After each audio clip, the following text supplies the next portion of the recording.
Rick's Picks. Yes. Time now for Rick's Picks. He is... Oh, what is that? Come on. You know what? Memorial Day. I'll give it to you. USA. There it is. USA. What are we rocking there? MMA fighting shirt? Look, you got to rep the brand, right? Yeah. Is that the only one? How many you got? This is the only one. You think they give me more than one? I'm lucky I got this. I had to beg. I had to beg for this. I feel like we go through this whole thing every time. Anytime you talk about MMA fighting. You should pop it. You got a mug? No, I don't have a mug. Wow.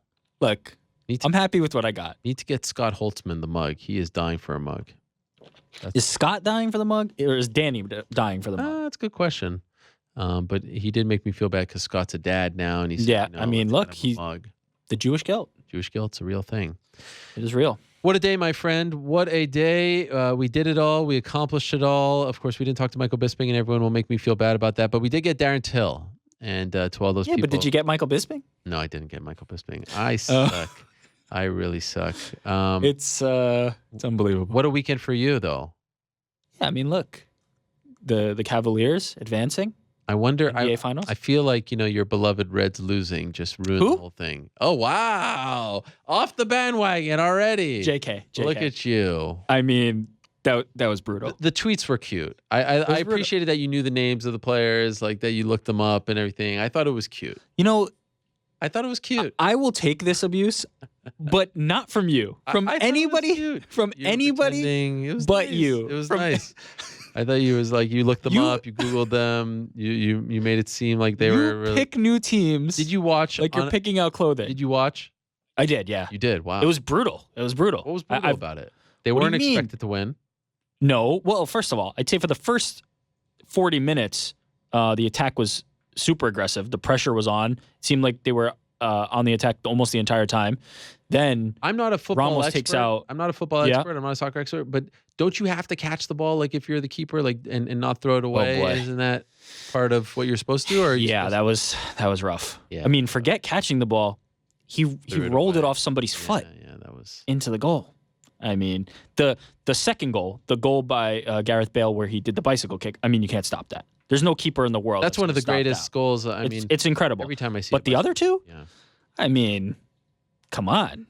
And Mane had an incredible goal. Look at you. That could have been 1-1. That could have been 1. You know what? I don't appreciate this. Are you a fan of Egypt It's a tough now? time. Are you an Egypt fan? No. Well, so now the bandwagoning has turned from now I'm a Mohamed Salah. Well, I mean, I would bandwagoner. Are you an Egypt international fan? No, I do like Salah. I think he's incredible, and I thought it was unfortunate that he was taken out by what I would say was probably a dirty play. I can't claim to be as versed in how the tackling in soccer goes, but that looked pretty illegal. So that was unfortunate because it seemed like they had some momentum that really halted when that happened. What about Chance Rencontre? What could you tell me about him? Who? Watch him become like the greatest fighter of all time. I'm sorry, who? I was like running down the list and I was like, wait a second, Chance Rencontre? I'm not familiar with that name. But I'm sure I'm going to hear from a lot of people who are going to tell me about how I'm wrong. Well, I'll say this. Yes. That was unfortunate. I was heartbroken. The Cavs made it all right though. That was great. I'm happy for the Cavs. They are the underdog.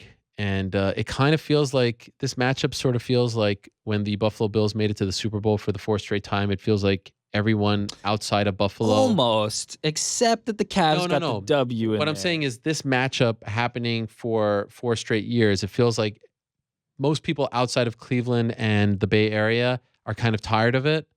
Just because it's the same matchup, Sure. And so that's what it reminds me of as far as the Bills are concerned. Like it seemed like everyone outside of Buffalo wanted to see a new team in there, but I'm okay with it because I don't feel like Boston had a better chance. I don't think either team has a chance, to be honest, which is a little bit of a bummer that it kind of fizzles out. But well, I don't know about that. I think the Cavs have a chance. On the record, right now, how many games do they win? Enough. What does that mean? They win on the record. Games. There was a very simple answer right there. You had to say 4. You're a fan, you say 4. You live with your team, you die with your team. You don't say enough. Well, we do more living than most. Yeah. There's other teams that die a lot. Can't wait. I won't mention any names. There's a lot of teams that die. When you're winning 15 games with Rodney Hood leading the way. The eighth, oh boy, Rodney Hood's had a rough playoffs. The eighth pick's going to be great. Luka, I'm hearing talks of Luka dropping in the draft. We'll snag him at number 8, reset the franchise then. How many games are they going to win? They're going to win them all. They're going to win 16 in the playoffs. nice. That's what I'm talking about. Yeah, it's going to be rough, but I'm going to fight through. All right. Okay. Do you have any picks for us? I do have some picks. Okay, here we go. Our first one from friend of the show and earlier guest, Petey Carroll. Oh, yes. The walkout. Can we turn up the volume on this a little bit? Been discussed by you earlier. Amazing. And as you talked about it, I'm not laying out for it, but yeah. Darren Till coming out to Sweet Caroline. Where does this rank in in Liverpool? the pantheon of great walkouts? It's up there. It's a very solid one. I do feel a little bit slighted because he did talk about the walkout very specifically leading into this, talking about when the Phil Collins hits, and then we didn't get the Phil Collins. Yeah, but this is better. I'm not arguing that this wasn't good, but you don't tease the Phil Collins and then not deliver the Phil Collins. That's To me, how it was I a feel. happy surprise. It was a pleasant surprise. But yeah, it was well done, and the crowd singing it. It's up there with some of the most memorable ones. Probably going to be a contender for Walkout of the Year during the MMA Hours Awards for 2018. So well done to Darren and the crowd in Liverpool. And by the way, Yep. the walkout was phenomenal. Everything was phenomenal. I saw some people comparing. Like, to me, the Liverpool, it's very hard. Like, you forget. Like, it's hard to compare. Sometimes the crowds are mic'd differently. It's like, Oh, you're talking about volume. yeah, I saw some people complaining online.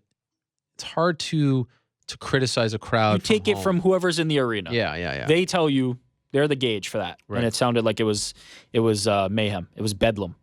Okay, after Darren Till won, he gave a post-fight speech in the cage, and we're going to hear that now. Now, is this censored or uncensored? This is uncensored. Oh. There it is, live. Like that's fucking amazing. But all them doubters, yes, saying what now?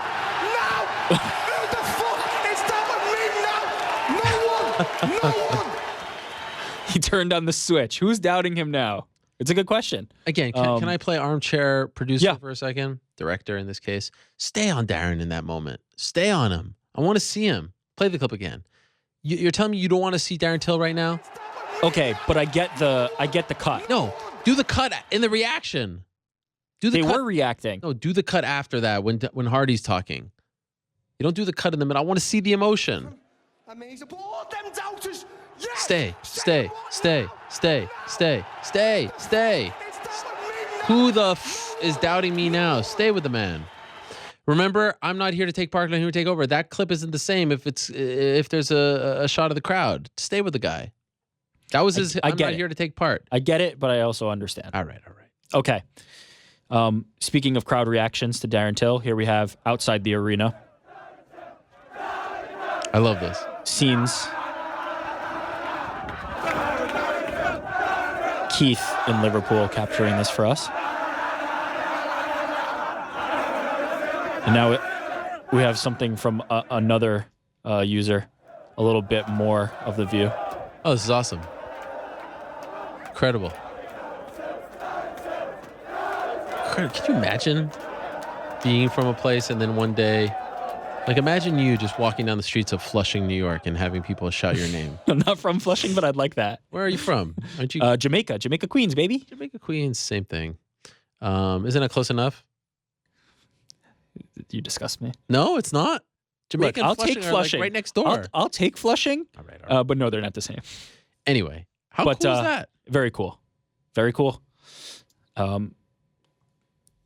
Speaking of very cool, Gegard Mousasi, Yes. pretty cool, winning another belt, letting us know that there's one missing. And also letting us know that he didn't actually tweet this. Yeah, and he wasn't the one who put it out. But the middleweight dream belt missing, but some nice hardware for Gegard Mousasi over the course of a career.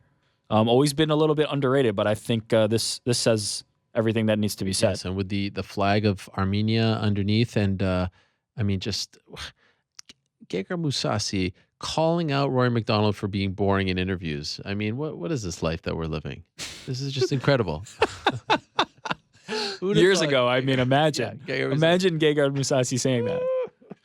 I love it. Come on, Scott. What are you thinking? What are you doing? Who else is there? Am I forgetting someone? Who am I forgetting? But who am I forgetting? maybe Who's at 185 right now? That makes sense. I mean, Lovato Jr. is great, but like, come on. What are we talking about? Defending the title once? What are we saying? This is Bellator. They play by different rules. But do you lose a fight that you could build more? What build more? It's Mousasi and McDonald. Everyone knows who they are.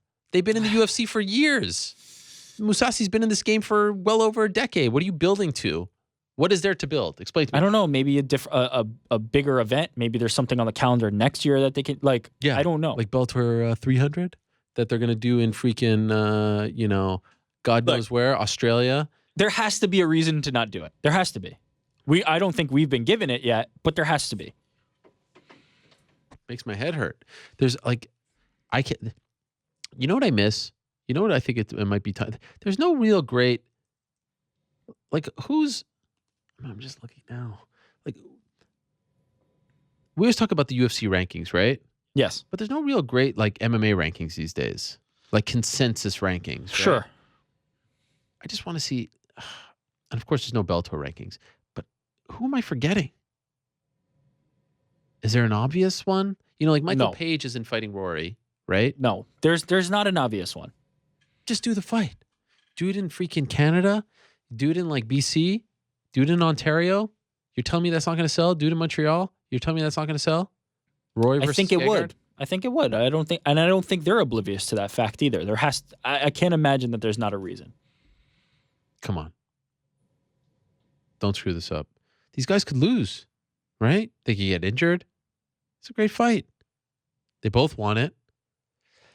How often does it happen where two champions aren't playing the whole game like, money fight, pay me, this and that? Like they're both actively saying, I want the fight.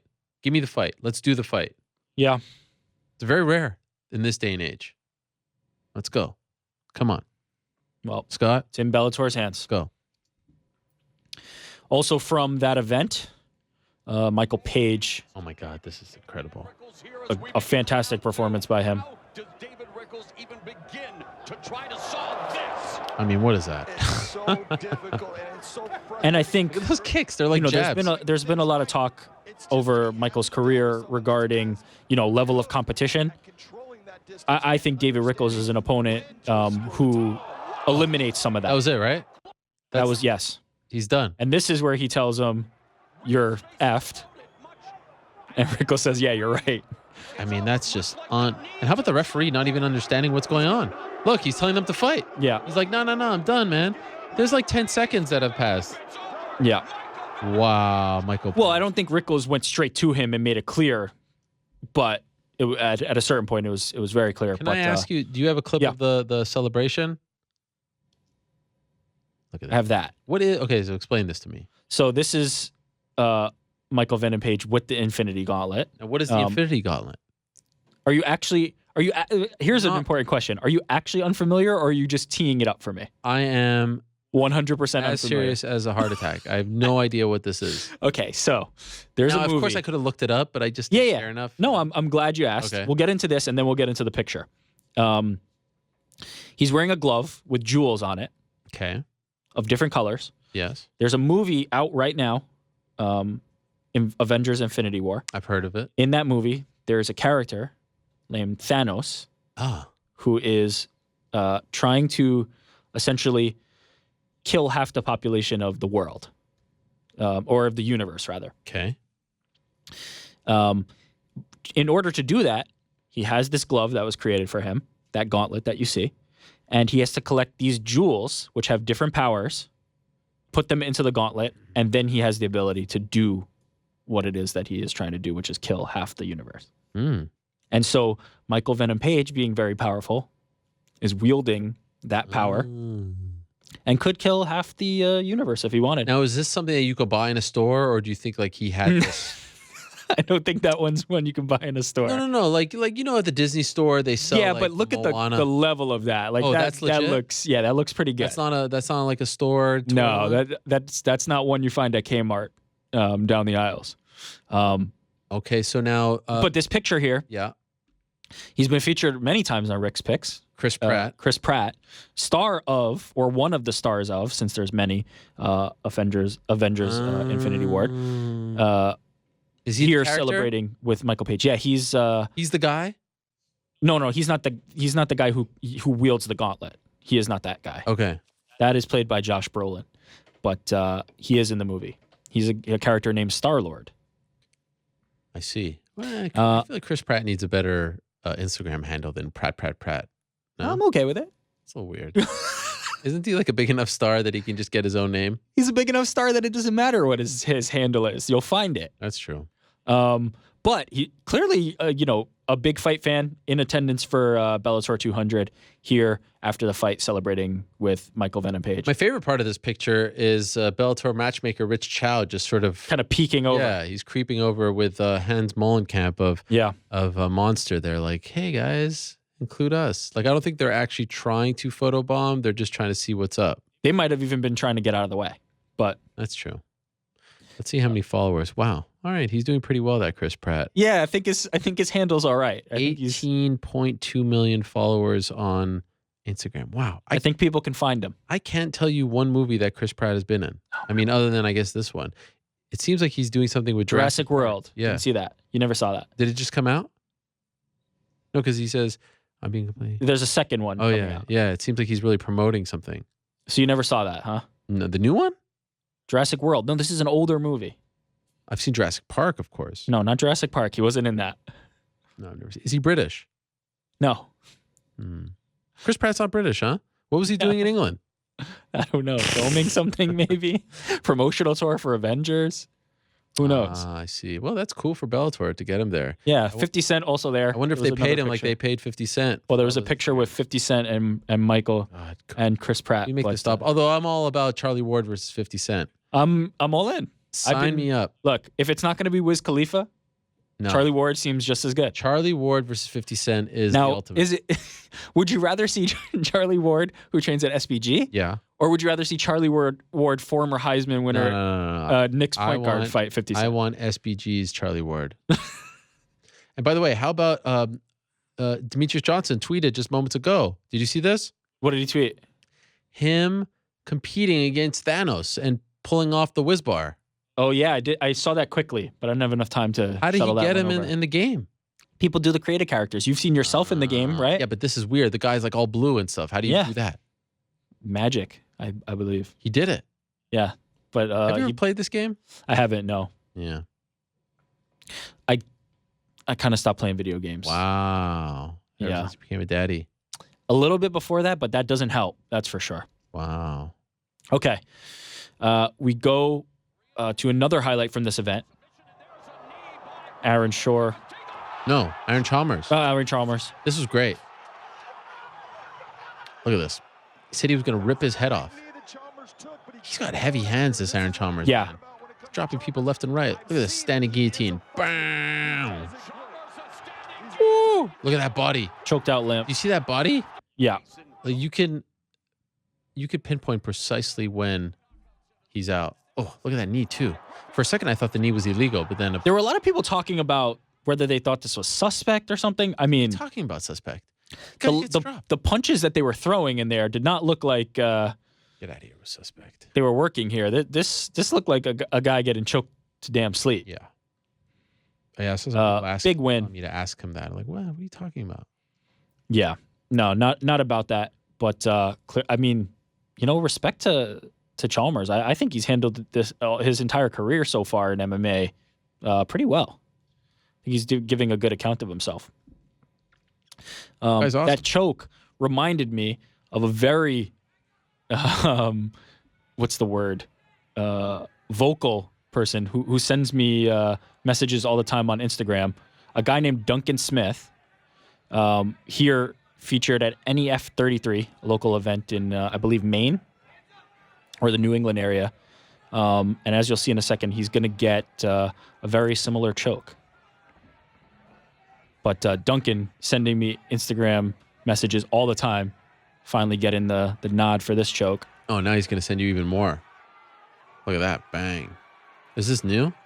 The footage just came out, Okay. but I believe it's from last month at NEF 33. And asleep. So well done to Duncan. Yeah. Amateur 2-2. Shout out. Okay. Excuse me. We have this tweet here from the Believe You Me podcast, which broke the news. Michael Bisping officially announcing his retirement. And he talked about it on that podcast. And also sent this message on Twitter after an outpouring of support, saying, utterly blown away by the beautiful messages regarding my retirement. I have so many people I need to thank right now. Oh, I'm sorry. But right now, thank you for the kind words. I should retire more often. Hopefully not. Yeah. Hopefully this one sticks, not because I don't think Michael Bisping can still get it done, but because I don't think he has anything left to prove. Yeah, this is the time. We don't want to see him sticking around 2-3 more years, getting knocked out. There's nothing else to do. Yeah. It's kind of wild. It's kind of wild because I remember so many conversations where it was like, is this the last one for Michael Bisping? And I kept saying, No. It's never. It's like he's 1 or 2 fights away always, and he kept himself ready, got a championship, because he was going to be one of the guys that we were looking at as best to never win a UFC title. Forget about best to never win, best to never fight for a UFC title. You're right. Best to never have even been there. I mean, if Chris Weidman doesn't get hurt prior to UFC 199, there's a very good chance everything changes. Yep. He fights someone, he gets injured, loses, whatever. I mean, he so much had to go right for him. And you'll recall he wasn't even the first choice. There was talk of Jackman taking that fight against Rockhold, and that was always his best attribute, though. Always game, always ready. He would have always been in that position because the other guys are going to turn down the fight, and he's not. I just remember being at the pre-fight press conference, and he was so relaxed. It was at the Forum, and that's when he did the whole believe, achieve thing. Yeah. And Rockhold seemed a little tense. Well, he was the one playing with house money. I was just going to say that. It just seemed like he had nothing to lose. He was just loving it. He was never in that position before, finally got it. And I think, even though those circumstances played out the way they did, and he got that title shot because of other people not being able to, I still think that win over Anderson Silva was enough to say, like, this is a suitable contender, and he proved it. He proved it by beating Luke Rockhold. You know what's funny about that event? It was one of my favorite events leading up to it. I stayed in Manhattan Beach. I love being in LA. Don't get to go there very often, so that was really cool. The new Forum, the renovated Forum, which was super cool, where the Lakers nice used venue to play. And the card was awesome. Cruz, Faber, Max Holloway against Ricardo Lamas, Henderson, Lombard, Poirier, Bobby Green, Ortega, Guida on the prelims. It was a really good card. You remember the first fight, Polo Reyes against Daniel Kim? One of the fight of the year contenders. It was such a fun. I got to go to a Dodger game for the first time. Of course, it all ended differently, but it's such a that man that and it's almost exactly, which is kind of crazy. If you would have done this next week, it would have been almost exactly 2 years to the day, because it was June 4th. Yeah, it was June 4th. We're May 29th. So had he done it next week, it would have been exactly 2 years. I can't decide if it feels like a really long time ago or a short time ago, but anyway, crazy. Congratulations to Michael Bisping on a great career. Yeah. Favorite Bisping moment?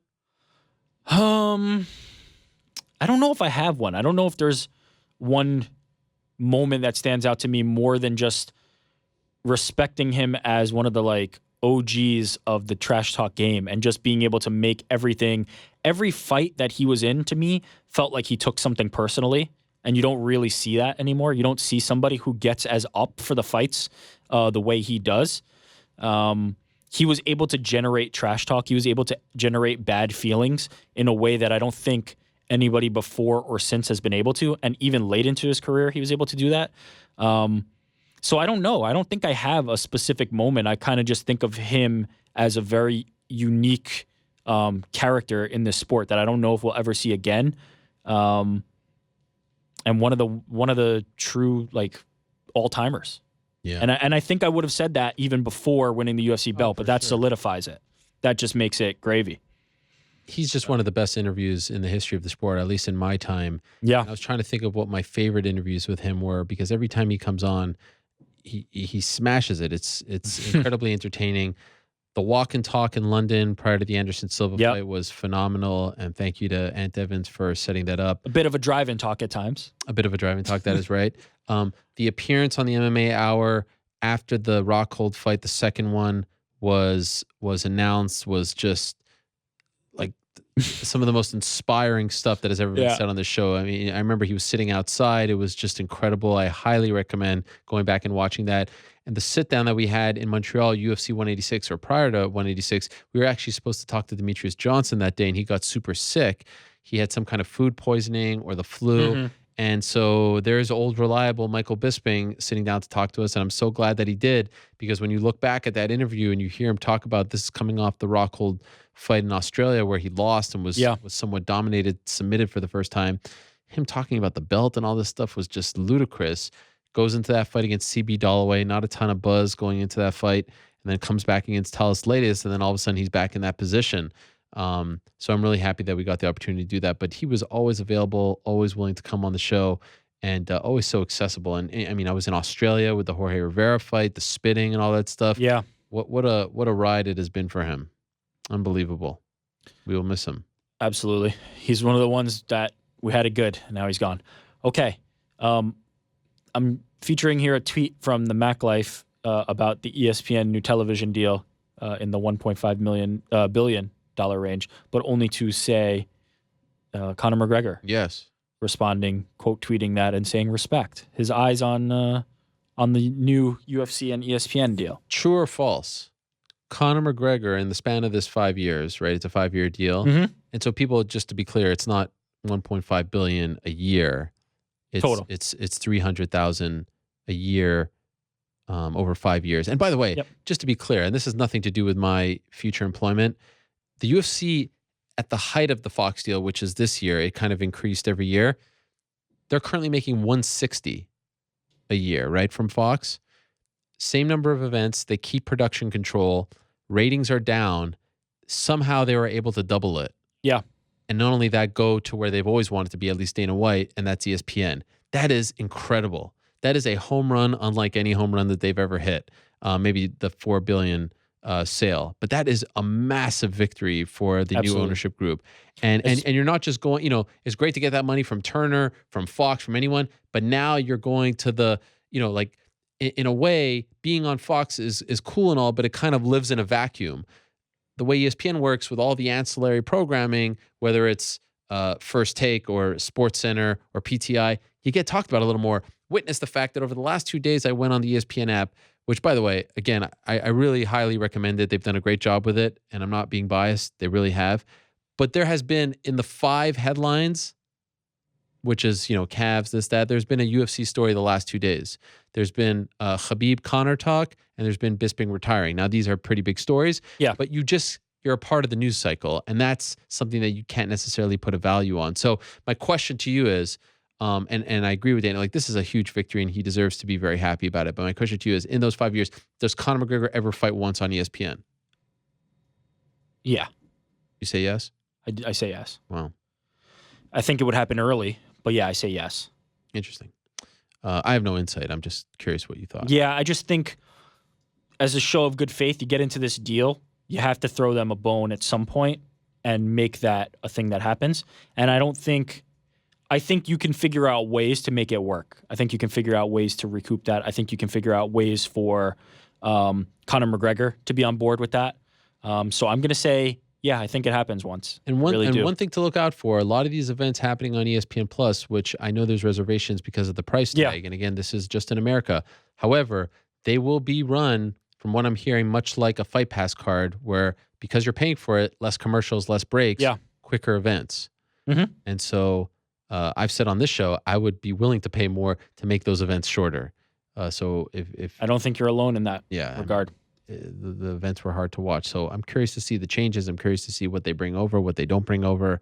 It's an interesting time for sure. We talk about the broadcasting. Now we switch over to the Fox side of things. Oh, and by the way, 300 million, not 300K, I should say. I thought you said 300 million. Maybe not. Someone corrected me. 300 million. Okay. Obviously. Michael Chiesa getting the call up on the Fox desk for this past event. Also pictured there to his left, Michael Bisping. who's retiring, but still on the Fox desk, with Jimmy Smith and Karen Bryant. So Jimmy Smith does a really good job on these, by the way, because he's very polished and he's a little removed from things. I like having a retired guy, but props to our guy, Michael Kissick, for finally realizing this dream. The hair looking glorious. He has been talking about this for so long. Yeah. And quite frankly, I'm surprised that it took them this long to at least just give him this chance. So hopefully he gets more. An update here from Ray Borg. This is great. Let's turn up the who volume. showed their love and support over these last 5 weeks. They've definitely been tough, but today we get to go home. Amazing. Bright Look at sun that. for the baby, and Go eat some green we're out of chili. here. Thank you everybody for the love and support, and we'll see everyone soon. We've been in Denver Incredible. for 5 weeks, and Heading back to New Mexico from Denver. We've been obviously everybody, the whole MMA community has been following the saga. So far, so good for the Borg family. Incredible. So happy for them. And the green chili sounds phenomenal, too. Yes, Green chili. it does.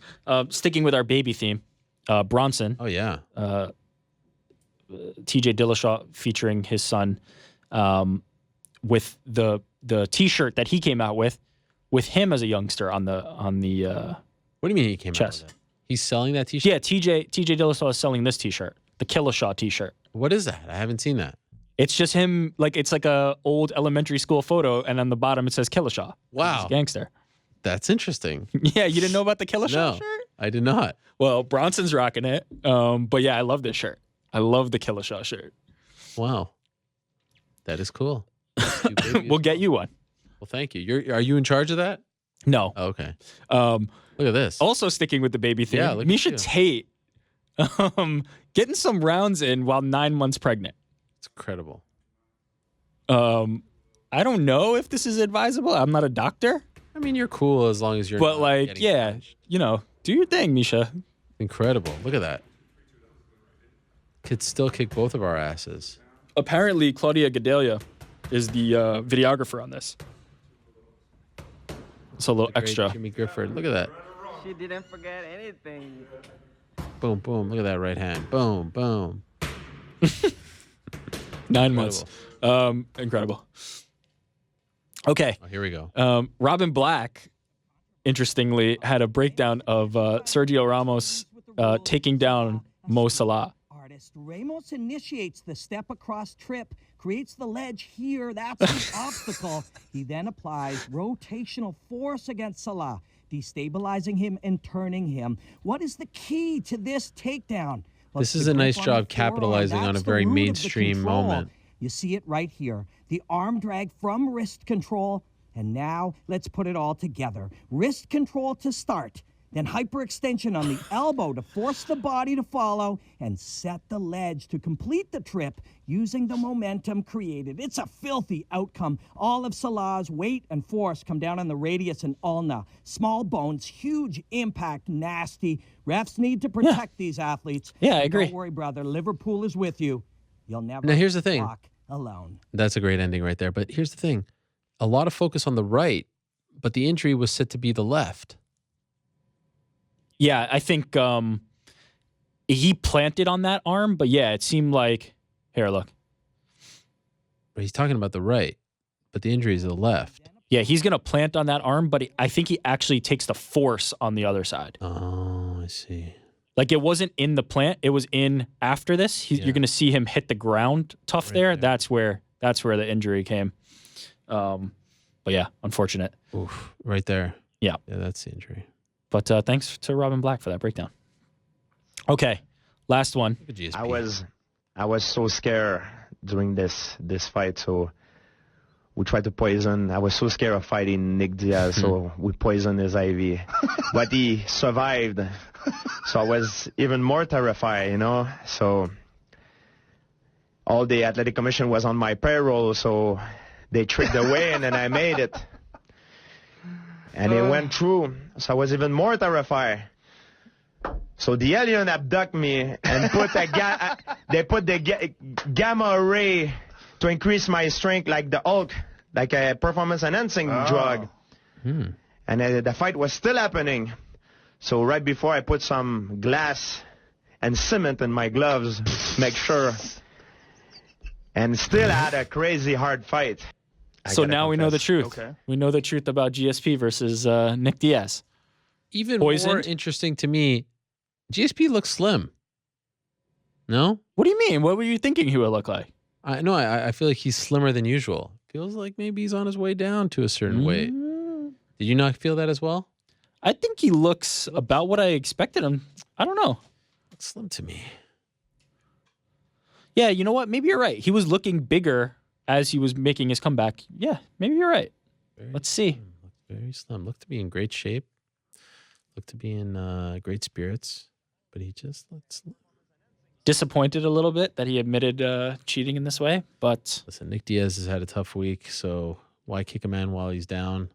I think this was ahead of that. I don't think. Yes, it was. I just feel weird making light of the whole situation. You know, Oh, come on. come on, Have some fun. that's my guy, 209. Okay, that's it for Rick's picks. We'll do some questions. Okay, what do you got? What do you got? Okay, we're gonna start as we start every week. So a lot of people were giving me grief over not posting a question of the day today, but I posted we one do on have a Sunday, which was the question. It would have been the question today, and I felt Yes. like Sunday was a more apropos time to put it out because everyone was online and weighing in. So without further ado, Yes, the question: who did you score the fight for? This being the main event of UFC Liverpool. Stephen Thompson or Darren Till, with over 50,000 votes. that's insane, right? I feel like, yeah, I feel like that timing helps. Yeah, Those that's numbers. the most we've ever had, right? Yeah. Double, triple what we've ever had. 58% saying Stephen Thompson, 42% saying Darren Till. 58%. Wow, it really went up. It was a lot closer last I checked Yeah. because the voting is closed, right? Voting's done now. Wow, 58%. How about that? I'm surprised it's not more. I saw a lot scoring the fight for Thompson. Wow. How about, and now you didn't share who you scored it for, right? I did, but or not on No, the on the show, show, not yeah, on yeah. air, to refresh. I scored it for Darren Till. Which round? I had it 48, 47. I definitely gave him the second. No, I definitely gave him the second, and I definitely gave him the fifth. Yeah. I think the third was the one that I leaned his way, but I think could have gone either way. Potentially even the first, but I think it was second, third, and fifth. I thought Wonder Boy clearly won the first and the fourth. Or not clearly, to be honest. None of those rounds were clear, but I thought Wonder Boy won the first and the fourth. Third could go either way. So I had a 48-47 for Till, but that was a single watching. Wasn't really, willing to say definitively, I think this guy won, because I don't think this is the type of fight that you can say that really. I don't think it was that definitive. Although I saw a lot of 49-46 Thompson, and people were very sure about that, and I can't claim to be. I thought Till won some rounds there outside of the fifth. Do you like the Sunday afternoon card? Well, it's alleviated by the fact that we had off here in the States on Monday. Sure. I wouldn't love a Sunday afternoon card if everybody's going to work on Monday. Yeah, but it's still afternoon. It's not like you're staying up. No, it gets so long though. Then you're waiting for the Yeah. post fight. It doesn't contain itself that easily. Yeah, I know. You lose your day. Yeah, it is long. I like Sunday morning. Sunday morning's fun. Give me Sunday morning. Now we're talking. Australia card, something. What would like you that. do for him next? Till? Yeah.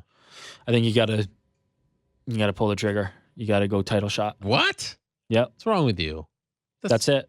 That might be your worst, My worst take. yes, of all time, of all the bad takes. Title no. shot. What do you do next? First of all, there's a freaking interim title fight happening, so that's just stupid, right? I mean, it's already stupid. I wouldn't put him against either of those fights winners. No, I mean, hopefully the winner of that fight is fighting Tyron Woodley For the title, yeah. right? Well, we'll see. We see how those things Sure, play but out. That's not a guarantee. Who would I actually put him against? I mean, I think Masvidal is a good one. Masvidal's a good 8'7". fight, but is that Keep building him a little bit. like any different than Thompson? I feel like Thompson is Of course, it's different. the tougher. No, I don't mean stylistically. I mean, like, is there somebody who could probably get him more attention for a win, or get him pushed up the rankings further? Screw the rankings. They're going to do whatever they want. To me, you want to showcase him in the States? Great. Put him against a guy like Masvidal who's game. The buildup will be fun. You just want a little more of a spotlight on him here in the United States. So that's what you need to do. Look, at the end of the day, it went their way, But let's be real. They rolled the dice big time. They put the number 8 guy against the number 1 guy in that division, a guy who went the distance with the champion twice and fought to a draw once. So they rolled the dice, and it could have, I mean, different judges. I do believe the crowd played a role, but it was super close. If he loses, that's a setback. It wasn't a setback. Great. They got the result that they wanted. Now let's learn. You want to bring him to the States? I don't think that's a horrible idea. He had his fight in England. He's fought overseas. He's never fought in America. I don't think it's a bad idea. I think Masvidal makes a lot of sense. The other options out there, of course, Usman. I think that would be my... Again, if Covington loses, I really want to see Usman Covington. Because of their back and forth and their history. I don't hate the idea that Neil Magny had. I mean, who's calling out Usman? There's Neil Magny. Who's calling out Usman? There's still Ponzinibbio who's out there. I would think if you don't see, I think Masvidal's in the wrong spot. I think if you don't go Usman, you go Ponzinibbio for Till. But some of these top welterweights just have to face off. Like that is just... that's. I think we need to see what happens with the interim title fight. I think that will explain a lot. Everybody can't just be waiting for title shots. No. We need to see some. But Till's not activity. asking for a title shot. You're the one telling us that No. he get a title shot. Usman sure as hell isn't making it a secret I see. Usman has to fight somebody, and I would like to see Till. I think Usman is interested in that fight. I would like to see it. Yeah. I would like to see it.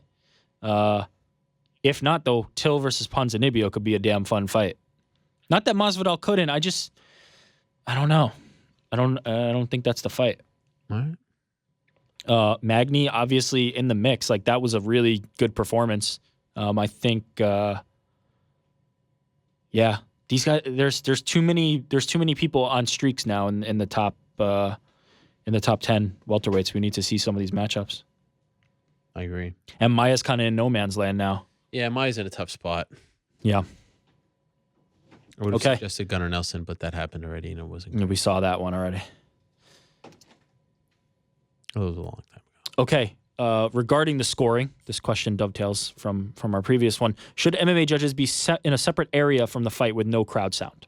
This has been discussed in the past. I believe it was CFFC that dabbled with this as well. I don't hate the idea, by the way.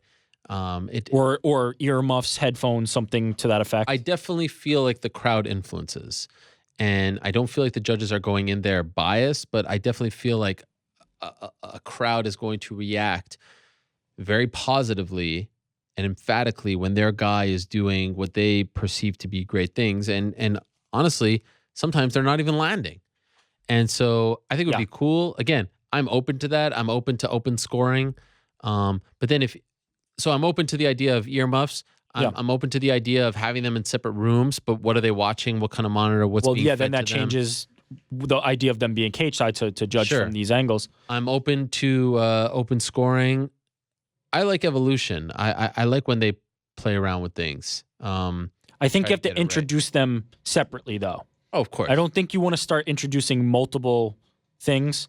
I think you want to try one, see if it works, and then maybe introduce others. 100%. You don't want to rush to throw in too many elements and then it just becomes something completely different. I ultimately don't think it will make much of a difference, unfortunately. But I'm open to seeing something else because this is not good as the way it's working. And to be honest, the scoring system itself is still a big factor in this, and not this can't all fall on the judges' plates. This is a close fight. This is not the one where you go, oh, the judges messed up so bad. To be honest, this is just a close fight. Those rounds could have gone either way. This is not the one to plant the flag on judges are terrible, because there's plenty of times for that. This was just a close fight that, to be honest, would have been different with a different scoring system. In this case, I don't think the judges are the ones that were out of line here. Well, look, if it was Pride, then there's not much controversy, right? No, Till had the most significant moments in that fight by far. And at the end, had a knockdown. Yeah. One thing that, I'd like to also see, as I'm here being all nitpicky, octagon control isn't the factor that people make it out to be. And you keep hearing people on TV say octagon control, octagon control. It's not octagon control. Yeah. It really comes, first and foremost is damage. And so, those leg kicks were very, you heard, you heard Steven talk about it. They were very impactful. They were very Well, he did a very good job of not letting it visibly show how impactful they were, which is on his part, obviously tremendous.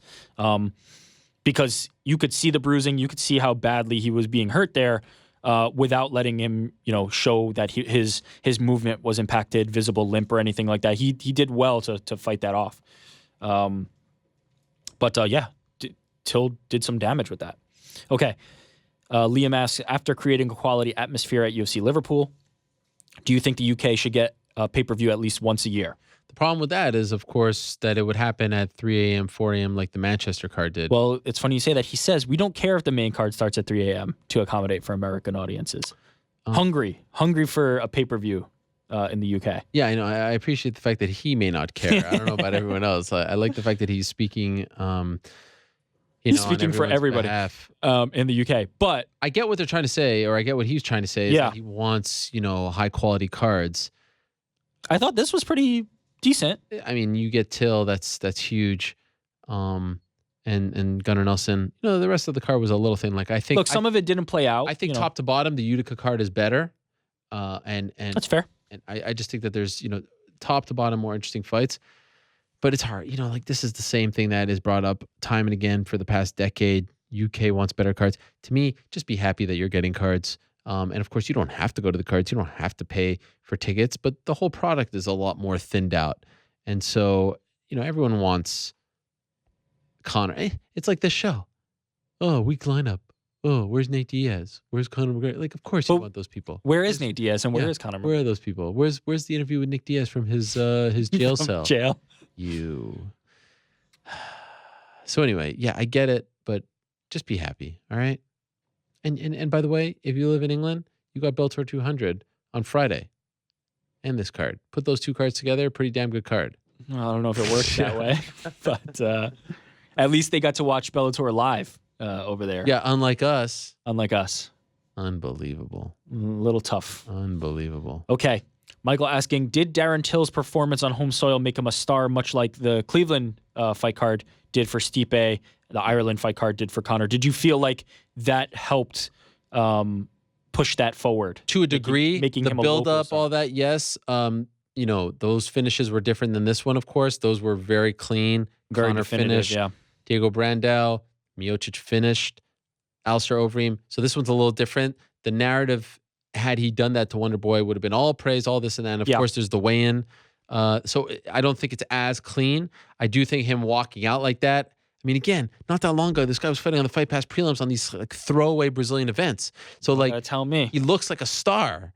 And there's a trickle-down effect there. Trust me, there's a trickle-down effect there. That video's passed around all over the place. People are like, who's this guy? It's like when Ricky Hatton used to come out to Blue Moon in Manchester. It just feels bigger. So yes, there is a degree of that. I don't think it's 100% that because of the fact that he missed weight and because of the fact that the finish wasn't as clean. But he is a bigger star today than he was this time last week. There's no doubt about that. I agree. That's it. That's it. By the way, one thing about the Utica card that I wanted to mention, very, very good poster. Very underrated poster. I don't know if I've seen it. Very underrated poster. Let's see if I can pull it up. I must say, pleasantly surprised. It's on the Wikipedia page. Very good poster. See it? Let's see. What do you mean? I like that poster. Clean. It's just the big heads. No, I like the big. This is different. This is way different. Head to head. The big heads head to head like that is not something they often do. Very good poster. So put that in your bank. Anyone who says that I'm being too negative. And the Bellator people, they're like, oh, I see you ripping on our card, Bellator 200. It's not live. I mean, 2 weeks ago, I'm talking about Bellator 198 being a home run and all this stuff. You can't please anyone these days. You don't hear from anyone when you shower them with praise, say one critical thing, and all of a sudden you're a hater. Unbelievable.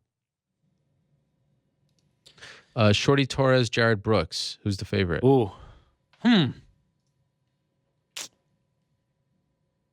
guessing Torres. I don't know what to make of that one because, I'm going to go Torres, but I don't know. Yeah. I actually don't know. Torres minus 200 plus 185. That's going to be interesting because that is going to be a step up. Like getting to this level now is going to be a thing, and I think Jared Brooks is a good fighter. So I'll be very interested in that fight. I think it's a great fight. The pace in that fight is going to be nuts. Be very interested in that one. That's the opener. Yeah. Well, what better fight to open that? Let's kick it off. Johnny Eduardo, Nathaniel Wood. Wood, yeah. Minus 275 plus 252. Another huge debut right there. Like that's big.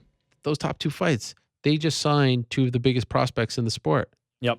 And one of them is actually called the prospect. Jody Escobar, Jessica Aguilar. Aguilar is going to be the favorite, I guess. I mean, she's, yeah. Yeah, minus 120, plus 120. That doesn't surprise me that it's close like that. Desmond Green, Gleison Tebow. Ooh.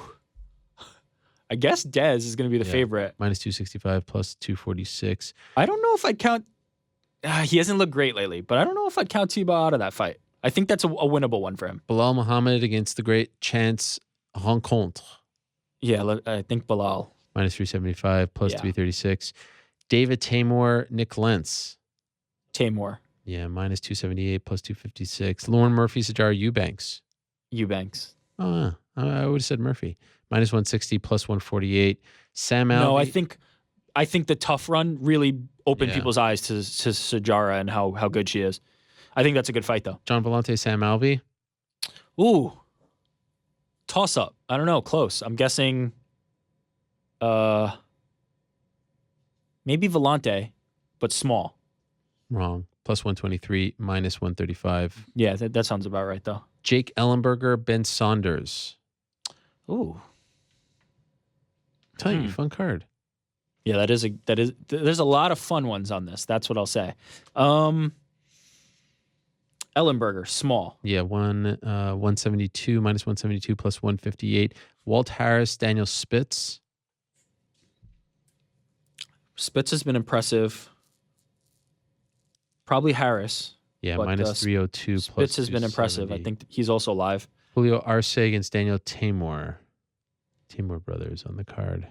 Arce, yeah, minus 175, plus 165.